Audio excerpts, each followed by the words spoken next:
saya Fiona Lestari. Saya nomor absen 24 dari PGSD Palembang. Saya akan menjawab pertanyaan nomor 1, yaitu pertanyaannya, bandingkan sistem pendidikan pada masa pendudukan Belanda dan Jepang dalam tataran A. Aksesibilitas pendidikan untuk penduduk pribumi, dan B. Kurikulum pendidikan dasar. Karakteristik pendidikan menurut saya kolonial Belanda yaitu gradualisme atau memperlambat pendidikan bagi masyarakat Indonesia. Sedangkan pendudukan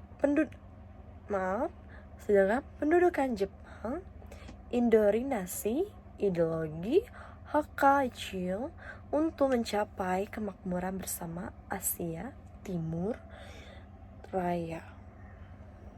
Sedangkan kolonial Belanda dualisme atau perbedaan sistem pendidikan antara sekolah Belanda dengan sekolah Indonesia.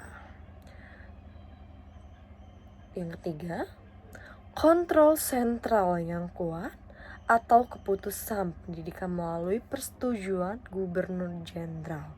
Yang keempat, keterbatasan tujuan atau pendidikan bertujuan untuk membentuk pengawai.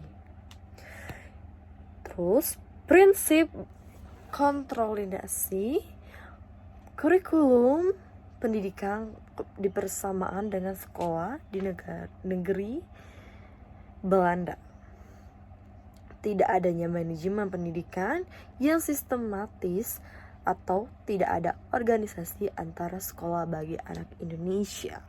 Terus, pendudukan Jepang yang kedua membentuk gerakan tipe A, yaitu Jepang sebagai pemimpin Asia, pelindung Asia, dan cahaya Asia. Yang pertama tadi yang indoktrinasi ideologi untuk mencapai kemakmuran bersama Asia Timur Raya. Yang ketiga, dari pendudukan Jepang ini terdapat membentuk prajurit-prajurit semiliter dan militer. Selain itu juga, soal nomor 2 saya akan bacakan.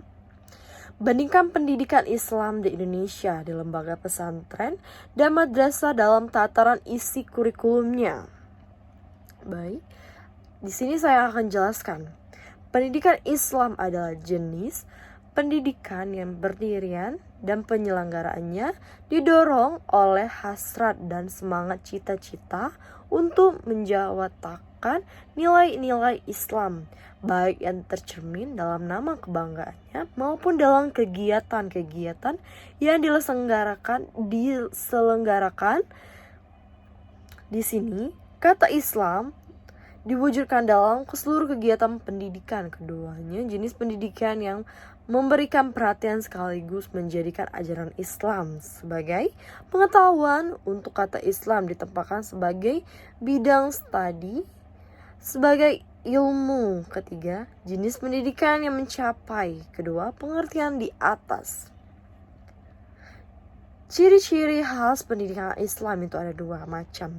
Yang pertama, tujuannya membentuk individu menjadi bercorak diri tertinggi menurut ukuran Allah. Yang kedua, isi pendidikannya ajaran Allah yang tercantum dengan lengkap di dalam Al-Quran, yang pelaksanaannya dalam praktik hidup sehari-hari dicontohkan oleh Muhammad SAW. Baik, di sini sudah jelas. Saya Fiona Lestari dari PGSD Palembang, Pendidikan Sekolah Dasar. Terima kasih.